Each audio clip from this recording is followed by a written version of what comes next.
તો ગુજરાત કોંગ્રેસના ઉમેદવારોની યાદી અંગે સૌથી મોટા સમાચાર। રાહુલ ગાંધીની યાત્રા બાદ કોંગ્રેસ ઉમેદવારો જાહેર કરશે। ગુજરાત કોંગ્રેસના ઉમેદવારો રાહુલ ગાંધીની યાત્રા બાદ જાહેર થશે। એટલે કે પ્રદેશ કોંગ્રેસ પ્રમુખ શક્તિસિંહ ગોહિલે માહિતી આપી છે। કેટલાક ઉમેદવારોને કહી દેવામાં આવ્યું છે।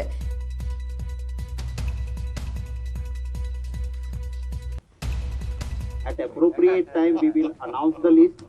Before last week of filing of the form, you will able to know the list is declared. कब करना है वो हमारी स्ट्रेटेजी होती है। हमारा બધા જ લોકો પ્રચાર શરૂ કરી દીધો છે। માત્ર કેનીબેન નહીં, જે માંગણીદારો જે ઉમેદવારો હોય એ બધા જ અને ન ઉમેદવાર ને ન માંગણીદાર છે એમણે પણ પ્રચાર શરૂ કર્યો છે કે પાર્ટી હાઈકમાન્ડ જે નિર્ણય કરશે એને અમે વળગીને રહીશું અને કોંગ્રેસનો ઉમેદવાર જીતે એ માટે मेहनत करीशु। जहां जहां पर हमने अपने प्रत्याशियों का चयन निश्चित किया है उसको लेकर प्रदेश कांग्रेस कमेटी के अध्यक्षों से विचार विमर्श होगा और हर प्रदेश की अपनी विशिष्ट परिस्थितियों को देखकर कब कौन से प्रदेश की सूची प्रकाशित करनी है उस पर फैसला होता है। तो अन्य महत्वना समाचार। लोकसभाની ચૂંટણી પહેલા કોંગ્રેસમાં ભૂકંપ જેવી પરિસ્થિતિ છે। વધુ એક કોંગ્રેસના પૂર્વ ધારાસભ્ય કરશે કેસરિયા। વધુ એક કોંગ્રેસના પૂર્વ ધારાસભ્ય ભાજપમાં જોડાઈ શકે છે। પેટલાદના પૂર્વ એમએલએ નિરંજન પટેલ કેસરિયા કરશે। પ્રદેશ ભાજપ પ્રમુખ પાટીલની ઉપસ્થિતિમાં ભાજપમાં પડશે। બોરસદના બોચાસણની અક્ષરવાડી ખાતે આયોજિત કાર્યક્રમ કે જેમાં અન્ય રાજકીય પક્ષના આગેવાનો હોદ્દેદારો અને કાર્યકર્તાઓ પણ કેસરિયા કરશે। વધુ એક કોંગ્રેસના પૂર્વ ધારાસભ્ય કેસરિયા કરી શકે છે। આ તરફ કોંગ્રેસમાં ભૂકંપ જેવી પરિસ્થિતિ છે। અર્જુન મોઢવાડિયાના ભાઈ રામદેવ મોઢવાડિયાને કોંગ્રેસની શિસ્ત સમિતિએ સસ્પેન્ડ કરી દીધા છે। ગુજરાત પ્રદેશ કોંગ્રેસ શિસ્ત સમિતિ દ્વારા સસ્પેન્ડ કરાયા છે અને જે મામલે રામદેવ મોઢવાડિયાની પ્રતિક્રિયા સામે આવી છે। મને સસ્પેન્ડ કરવાની કોંગ્રેસની નીતિ તદ્દન અયોગ્ય છે। મોઢવાડિયા પક્ષને વફાદાર બની શિસ્તબદ્ધ સૈનિક તરીકે નિભાવી રહ્યો હતો। જવાબદારી જ્યારે કે મેં પક્ષ વિરોધી એક પણ પ્રવૃત્તિ કરી હોય તો કોંગ્રેસની શિસ્ત સમિતિ પુરાવા આપે।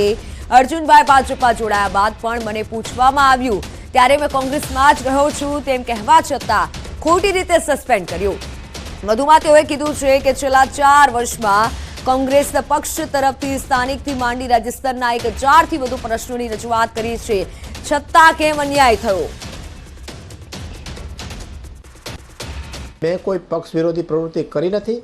पक्षनी विरोधनी कोई बात करी नहीं। कोई पण प्रकारनी पक्षनी ज बात करी है छतां एकतरफी रीते मारू स्पष्टीकरण लीधा वगर मने सांभळ्या वगर शिस्त समितिए जे निर्णय लीधो है ए खूब ज दुखद है। पहला मैंने नोटिस आपवानी जरूरियात हती, मने शिस्त समिति समक्ष बोलाववानी जरूर हती अने शिस्त समिति समक्ष मारो पक्ष रजू करवा माटेनी मने तक आपवानी जरूर हती।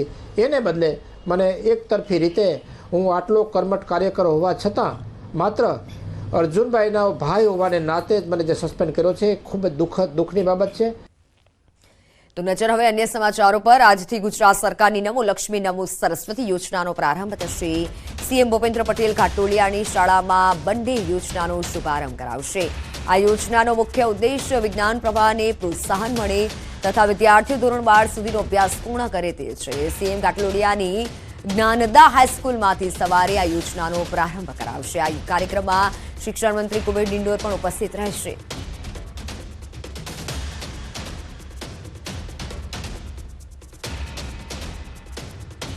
तो छोटाउदेपुरना नसवाड़ी तालुकाना ग्राम्य विस्तारो तंत्रनी उदासीनताना कारणे पाणी माटे रजड़पाट करवा मजबूर बन्या छे। सरकार नल से जल योजनाथी घरे घरे पाणी पहोंची होवानो दावो करे छे, पण अंतरियाळ गामडाओमां लोको एक बे बेड़ा माटे वलखा मारी रह्या छे। वाखा गाममां नल से जल योजना अंतर्गत नळ तो आव्या परंतु वर्षो बाद पण नळमां पाणीनुं टीपुं पण नथी आव्युं अने जे मात्र शोभाना गांठिया समान बनी रही गया छे। पाणी आपवा माटे ग्राम्यजनो अनेकवार रजूआतो करी चूक्या छे तेम छतां तंत्र लोकोने प्राथमिक जरूरियात पूरी पाडवामां आंख आડા કાન કરી રહ્યું છે।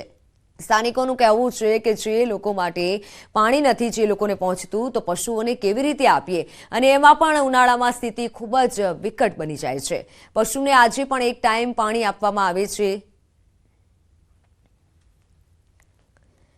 અમને તકલીફ બહુ પડે છે પાણીની સાહેબ, અને અમારથી એકદમ હાથે પગે ચાલાતું નહીં, ઉગડાવારી જવાયું છે. પાણી લાવવાની અમારી કોઈ શક્યતા છે નહીં. હે આ નરો બેસાડી ગયા, આજે કેટલા વર્ષ થયા, આજે આવશે કાલે આવશે કરી કરીને તે રાહ જોઈને આ ઉપર હો જતા રહેશું તોય અમે પાણી દેખવાના નહીં સાહેબ, એવું અમારી એ છે. નહીં આવતું પાણી, બિલકુલ નહીં આવતું, કઈ જ નહીં. અહીં તો નળી જે નદી છે તે બી સૂકી અને કેનલ બેનલ તો કઈ છે નહીં, એટલે પછી બોરમાં બી પાણી કઈથી હોય ઉનાળામાં. જ્યારે ખેતરોમાં જ નહીં રહેતું તો પછી ગામની તો વાત જ નહીં રહેતી ને. કોઈ આવે તો રજૂઆત કરે ને, આ તમે પહેલી વાર આવીને પૂછો મને, કોઈ નહીં આવતું. બિલકુલ નહીં, બેહાડ્યા તારનું પાણી જ નહીં આવતું. ખાલી એમ જ શોખના બેહાડી ગયેલા છે. પાણીમાં ઉનાળામાં શિયાળામાં 12 માસ પાણીની તકલીફ રહે છે. એ તો નળમાં તો કઈ પાણી જ નહીં આવતું. નળ તો બધા અડધા તો ઉખેડીને ફેંકી હોય દીધા છે, પાણી નહીં આવતું એટલે. થોડા સમય પહેલા જ ગામમાં શાળાનું લોકાર્પણ કરવા આવેલા ધારાસભ્ય અભયસિંહ તડવીને સ્થાનિકોએ આક્રોશ સાથે પાણી અંગે રજૂઆત કરી હતી. સાથે વર્ષોથી બનેલી આંગણવાડી પણ દેખાડી, જ્યાં પાણી, શૌચાલય, વીજળી જેવી કોઈ પણ પ્રાથમિક સુવિધાઓ નથી. ગ્રામ્યજનો આંગણવાડીમાં બાળકોને મોકલતા ન હોવાથી સંચાલિકા પોતાના ઘરમાં જ બાળકોને બેસાડી અભ્યાસ કરાવે છે. સ્થાનિકોની રજૂઆત સાંભળી ધારાસભ્યે તાલુકા વિકાસ અધિકારી અને કોન્ટ્રાક્ટરને ખખડાવ્યા હતા અને તાત્કાલિક સુવિધાઓ આપવા માટે આદેશ કર્યો હતો. જોકે એમએલએની સૂચનાને પણ ઘોડી અને પી ગયા હોય તેમ કોઈ પણ અધિકારીઓ હજી સુધી ગામમાં નથી ફરક્યા. બાકાની અંદર જે કામ પાણીનું બાકી છે કોનું છે જોઈ લો. તમે પેમેન્ટ કર્યું છે, ના કર્યું હોય તો બધું ઇન્કવાયરી કરો. આ કામ મારે ગામમાં તમારો માણસ આવે, પાણીની લાઈનો બાકી છે, બધું હજુ કનેક્શન જોયું નથી. તમે જાતે જાઓ, તમે પોલીસ કેસ કરો, જેને બનાવ્યું હોય તેની પર પોલીસ કેસ કરો. પૈસા કેટલા લીધા આ વિષય તમારી જવાબદારીમાં આવે. હા, જોવડાવી લો આજે. ના ચાલે ભાઈ, ગમે તેના વખતમાં બન્યું હોય પણ સુવિધા અધૂરી છે. હાલમાં 4 દિવસ પહેલા ધારાસભ્ય શ્રી અમારે ત્યાં સ્કૂલના 2 ઓરડાના મકાનના ખાતમુહૂર્ત નિમિત્તે આવ્યા હતા. ત્યારે અમે ગામ લોકોએ એ લોકોને રજૂઆત કરી તો એમણે ત્યાંથી લાગતા વળગતા અધિકારીઓને રજૂઆત ફોન દ્વારા એમણે જાણ કરી કે ભાઈ આ પ્રશ્ન છે ગામમાં આંગણવાડી કેન્દ્રમાં. તો પણ તોય છતાં હજુ 4 દિવસ થવા છતાં પણ કોઈ કાર્યવાહી થઈ નથી. પાવી જેતપુરના સુખી જળાશય યોજનાની કેનાલોના નવીનીકરણ માટે આવેલા કુંવરજી બાવળિયાને જ્યારે સવાલ કરાયો ત્યારે તેમણે પાણી સમિતિને જવાબદાર ઠેરવી.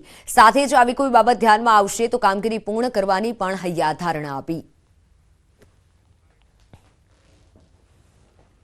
ઘણી વખત આ ગ્રામ સમિતિઓ ઘણી કાં તો નબળું કામ અથવા તો એની સમિતિના જે સભ્યો હોય છે સભ્યોની થોડીક લાંબા સમય સુધી અંદરોઅંદર આપસમાં કંઈ નાની મોટી મનદુખને કારણે એ ગ્રામ સમિતિઓ પૂરું કામ ગામની અંદર કામ કરતી નથી અને એને કારણે ક્યાંક આવા ગામડાઓમાં મુશ્કેલીઓ છે. પણ અમે નક્કી કર્યું છે કે હવે એને પણ અલગથી સમિતિને સાથે રાખીને એપ્રેન્ટિસ નિમીને પણ એપ્રેન્ટિસના માધ્યમથી પણ